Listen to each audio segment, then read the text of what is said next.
తెలుగు చిత్ర పరిశ్రమలో సుదీర్ఘకాలంగా ప్రభావాన్ని చూపిస్తూ టాప్ హీరోగా వెలుగొందుతున్నారు నరసింహ నందమూరి బాలకృష్ణ. గతంలో కంటే ఇప్పుడు వరుసగా హిట్ల మీద హిట్లు కొడుతున్న ఆయన ఫుల్ ఫామ్తో దూసుకుపోతున్నారు. దీంతో రెట్టించిన ఉత్సాహంతో సినిమాలు చేస్తున్నారు. Nandamuri Balakrishna Tollywood senior hero, MLA, సంఘ సేవకుడు, తెలుగునాట అతిపెద్ద సినిమా రాజకీయ కుటుంబం కలిగిన వ్యక్తి. ఇటువంటి వ్యక్తికి సాధారణంగా వివాదాలు ఉంటాయి. కానీ వాటిని కదిలించి మరీ సంచలనం అవడం మన బాలయ్యకే దక్కింది. బాలయ్య కోపిష్టి అంటారు చాలామంది. ఆయన ఎంత కోపం ఉన్నా మనసు మాత్రం వెన్న అంటారు మరికొంతమంది. ఎవరు ఎన్ని అన్నా బాలయ్య ఎక్కువ వివాదమైంది మాత్రం ఆయన నోరు జారడం వల్లే. అభిమానుల్ని కొట్టడం, ఇబ్బంది పెట్టిన వారిపై ఫైర్ అవ్వడం, సినిమా ఫంక్షన్లలో రకరకాలుగా ప్రవర్తించడం బాలయ్యకే చెల్లింది. కాకపోతే సెలబ్రిటీలను కావాలని ఇబ్బంది పెట్టేవారిని కొట్టడం తప్పులేదు. బాలయ్య చేసేది కరెస్టే అంటుంటారు చాలామంది సినిమా వాళ్ళు. అదేంటి అలా కొట్టడం తప్పు కదా అంటారు మరికొంతమంది. ఈ క్రమంలో ఆయన చేతలతో పాటుగా మాటలు కూడా అంతే వివాదం అవుతూ ఉంటాయి. ఆ మధ్య అక్కినేని ఎస్వి రంగారావుని ఉద్దేశిస్తూ వీరసింహారెడ్డి సక్సెస్ మీట్లో అన్న మాటలు ఎంత పెద్ద వివాదం అయ్యాయో మనం చూసాం. ఏ విషయంలో అయినా ఉదాహరణలతో పాటుగా సంస్కృత శ్లోకాలు వినిపిస్తుంటారు బాలయ్య. ఈ క్రమంలో దేవ బ్రాహ్మణులకు రావణ బ్రహ్మకు లింకు పెడుతూ బాలయ్య చేసిన వ్యాఖ్యలు దుమారం రేపాయి. దాంతో ఆయన అఫీషియల్గా వారికి క్షమాపణలు చెప్తూ ప్రెస్ నోట్ కూడా రిలీజ్ చేశారు. ఇండస్ట్రీ అంతా కరోనా టైంలో టికెట్ల రేట్ల గురించి, ఇండస్ట్రీ కష్టాల గురించి సీఎంలను కలిసినప్పుడు బాలయ్యను ఆహ్వానించకపోవడం వివాదాస్పదమైంది. ఆ విషయం గురించి స్పందిస్తూ వాళ్ళు భూముల గురించి మాట్లాడుకోవడానికి వెళ్ళినట్లున్నారు అని బాలయ్య అనడం చాలా పెద్ద వివాదానికే దారితీసింది. కానీ ఆ విషయంలో చాలా స్టాండర్డ్గా నిలబడ్డాడు మాస్ హీరో. చాలా కాలం క్రితం నందమూరి నరసింహం సావిత్రి ఆడియో ఫంక్షన్కి గెస్ట్గా అటెండ్ అయ్యారు. ఈ సమయంలో స్టేజ్ మీదనే ఆయన అమ్మాయికి ముద్దైన పెట్టాలి, కడుపైనా చేయాలి అంటూ సంచలన వ్యాఖ్యలు చేశారు. ఈ వ్యాఖ్యలు అప్పట్లో పెద్ద వివాదాస్పదమయ్యడం మనం చూసాము. ఆ తర్వాత ఈ వ్యాఖ్యలపై రాజకీయ దుమారం కూడా రేగింది. చాలామంది వాటిపై అభ్యంతరం వ్యక్తం చేయడంతో బాలయ్య మహిళలకు క్షమాపణలు చెప్పాడు.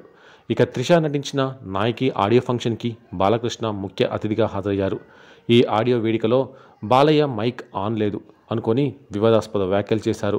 ఆయన ఏమన్నారంటే, సిగరెట్ తాగనివ్వరు, అమ్మాయిల్ని ముద్దు పెట్టుకొనివ్వరు, కడుపు చేస్తా అంటే అది కాదంటారు అంటూ ఆయన అన్న మాటలు వివాదానికి దారితీశాయి. ఇవే కాదు, బాలయ్య అన్న చాలా మాటలు సరదాకి అన్నా కూడా సోషల్ మీడియాలో ట్రోల్స్కి గురవుతూనే ఉంటాయి. అవి నెట్టింట తెగ హల్చల్ చేస్తుంటాయి. మరీ ముఖ్యంగా ఆడియో వేదికల్లో ఆయన మాటలు సెన్సేషన్ అవుతుంటాయి. ఆ విషయంలో ఆయన తొందరపాటు వివాదాల్లోకి నెడుతూ ఉంటుంది. ప్రస్తుతం 2 తెలుగు రాష్ట్రాల్లో మాస్కా దాస్, Vishwaksen Gangs of Godavari cinema గురించే పెద్ద ఎత్తున చర్చ జరుగుతుంది. ఈ మూవీకి సెన్సార్ బోర్డ్ U/A సర్టిఫికేట్ జారీ చేసింది. ఇంకా 2 రోజుల్లో టైగర్ రత్నం గురించి తెలుగు ప్రజలు మాట్లాడుకోబోతున్నారు. రీసెంట్గా ఈ మూవీ ప్రీ రిలీజ్ ఈవెంట్ని అట్టహాసంగా నిర్వహించారు. ఈవెంట్కి ముఖ్య అతిథిగా విశ్వక్సేన్ అభిమాన నటుడు నందమూరి బాలయ్య పాల్గొన్నాడు. స్టేజ్ మీద బాలయ్య ఉంటే అక్కడి వాతావరణం అంతా సరదాగా మారిపోతుంది. అయితే హీరోయిన్ అంజలికి మాత్రం బాలయ్య బాబు పెద్ద షాకే ఇచ్చాడు. అక్కడే ఉన్న నేహా శెట్టి కూడా అవాక్కైంది. మే 31న Vishwaksen Gangs of Godavari cinema release కాబోతుంది. ఇప్పటి నుంచి హంగామా అయితే కనిపిస్తోంది. ప్రీ రిలీజ్ ఈవెంట్ చేయడంతో ఆ హడావిడి రెట్టింపు అయింది. అదంతా ఒక ఎత్తు అయితే, ప్రీ రిలీజ్ ఈవెంట్కి బాలయ్య ముఖ్య అతిథిగా రావడం సినిమాని మరో ఎత్తుకు తీసుకువెళ్ళింది. బాలయ్య మాట్లాడుతూ విశ్వక్సేన్ని కూడా ఆకాశానికి ఎత్తేశాడు. అడవిశేష్, విశ్వక్సేన్ లాంటి కుర్రలను ఇన్స్పిరేషన్గా తీసుకోవాలని చెప్తానని చెప్పుకొచ్చాడు. ఇక ప్రీ రిలీజ్ ఈవెంట్లో బాలకృష్ణ చేసిన హంగామా అంతా ఇంత కాదు. స్టేజ్పై తన డైలాగులు, స్పీచ్తో అదరగొట్టిన బాలయ్య తాను చేసిన ఒక పనితో అందరికీ షాక్ ఇచ్చాడు. అసలు ఏం జరిగిందంటే, స్టేజ్ మీద బాలకృష్ణ, నేహా శెట్టి, అంజలి పక్కపక్కన నిల్చొని ఉన్నారు. బాలకృష్ణ అంజలిని కాస్త పక్కకు జరగమని చెప్పాడు. ఆమె కొంచెం పక్కకు జరిగింది. ఇంకోసారి జరగమని చెప్పకుండా పక్కకు తోసేశాడు. వీళ్ళ మధ్యలో ఉన్న నేహా శెట్టి కూడా ఒక్కసారిగా షాక్ అయింది. కానీ అంజలి, నేహా శెట్టి తర్వాత నవ్వుతూనే ఉన్నారు. కాసేపు బాలయ్య ముఖం మాత్రం సీరియస్గా కనిపించింది. ఆయన కూడా వెంటనే నవ్వేశాడు. అలాగే అంజలితో మళ్ళీ ఏదో మాట్లాడుతూ కనిపించాడు. ఆమె కూడా నవ్వుతూ బాలయ్యకు సమాధానం చెప్పింది. అలాగే బాలకృష్ణ తర్వాత అంజలికి నవ్వుతూ హైఫై కూడా ఇచ్చాడు. ప్రస్తుతం ఈ వీడియో నెట్టింట వైరల్ అవుతుంది.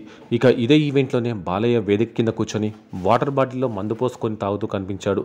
ఈ వీడియో ఇప్పుడు నెట్టింట వైరల్ కావడంతో పబ్లిక్లో అంతమంది ముందు అలా ఎలా మందు తాగుతున్నావు అంటూ బాలయ్య బాలయ్యని విమర్శిస్తున్నారు. బాలయ్యకు అసలు ఎలా ప్రవర్తించాలో తెలియదు అంటూ కాస్త ఘాటు వ్యాఖ్యలు చేస్తున్నారు.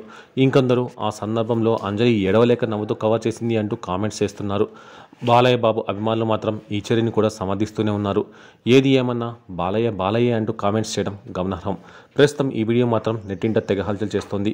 ఇక gangs of Godavari movie pre release ఈవెంట్లో నందమూరి బాలకృష్ణ మాట్లాడుతూ, నా సోదరుడు విశ్వక్ సేన్ గురించి ముందుగా చెప్పాలి. నేను విశ్వక్ ఒక తల్లి కడుపున పుట్టకపోయినా బయట చూస్తే ఎవరైనా మమ్మల్ని కావాలి అనుకుంటుంటారు. సినీ పరిశ్రమలో నేను కొంతమందితోనే చాలా క్లోజ్గా ఉంటాను. అందులో విశ్వక్ సేన్ ఒకడు అని చెప్పారు. ఆ తర్వాత బాలయ్య కంటిన్యూ చేస్తూ, విశ్వక్ సేన్ సినీ ప్రేరణని మొదటి నుంచి చూస్తున్నాను. నాలాగే విశ్వక్ కూడా సినిమాకు పాత్రకు కొత్తదనం చూపించడానికి ట్రై చేస్తాడు. అతడిది కూడా ఉడుకురత్నం. నాలాగే దూకుడుతనం కూడా విశ్వక్లో ఉంది. నాగవంశీ విశ్వక్ సేన్ కలయికలో వస్తున్న ఈ సినిమా ఖచ్చితంగా బాగుంటుంది అని అన్నారు. మనం ఎప్పుడూ కొత్తదనం ఇవ్వాలని చూస్తాం. అది నేను మా నాన్నగారి దగ్గర నేర్చుకున్నాను. మనం కొత్తదనం ఇస్తే ప్రేక్షకులు తప్పక ఆదరిస్తారు. ఈ సినిమాలో ఆ కొత్తదనం కనిపిస్తుంది. అన్నం ఉడికిందా లేదా అని మెతుకు పట్టుకొని చూస్తే చాలు. అలానే ఈ ట్రైలర్ చూస్తేనే సినిమా బాగుందని అర్థమవుతుంది అని పేర్కొన్నారు. చివర్లో బాలయ్య మోక్షజ్ఞ సినిమా ఎంట్రీ గురించి కూడా క్లారిటీ ఇచ్చారు. నా తనయుడు మోక్షజ్ఞ కూడా సినీ రంగంలోకి వస్తాడు. వాడికి నన్ను చూసి ఏం నేర్చుకోదు అని చెప్తాను. ఈ తరం హీరోలు విశ్వక్ సేన్, సిద్ధు జొన్నలగడ్డ, అడవిశేష్ వంటి వాళ్ళని చూసి నేర్చుకోమని చెప్తాను. వాడి వెనక నేను కూడా ఉంటాను అనుకోండి, అది వేరే విషయం అని చెప్పుకొచ్చారు బాలయ్య. ఇక ఇదిలా ఉంటే తన మామ బాలయ్య గురించి అల్లుడు భరత్ ఆసక్తికర వ్యాఖ్యలు చేయడం మనకు తెలిసిందే. బాలయ్యది చిన్నపిల్లాడి మనస్తత్వం ఉన్న భరత్ ఆయన డ్రింకింగ్ హ్యాబిట్స్ గురించి కూడా మాట్లాడారు. బాలకృష్ణ మ్యాన్షనోస్ బ్రాండ్ మందు తాగుతారని తమకు తెలిసిన భరత్ దానికి ఆయన బ్రాండ్ అంబాసిడర్ అయ్యారని చెప్పారు. బాలయ్య వల్లే మ్యాన్షనోస్ వాల్యూ పెరిగిందని సరదాగా చెప్పారు. బాలయ్య మ్యాన్షనోస్ మందును వేడి నీళ్ళల్లో కలుపుకొని తాగుతారంటూ భరత్ కొత్త విషయం చెప్పారు. బాలయ్యతో పాటు ఓ బ్యాగ్లో హాట్ వాటర్ బాటిల్ను ఆయన వెంట తీసుకువెళ్తారన్న భరత్, అమెరికా వెళ్ళినా వాటిని తప్పక తీసుకెళ్తారంటూ చెప్పుకొచ్చాడు. ఆ బ్రాండ్కు మామయ్య చాలా లాయల్ అంటూ సరదాగా వ్యాఖ్యానించారు.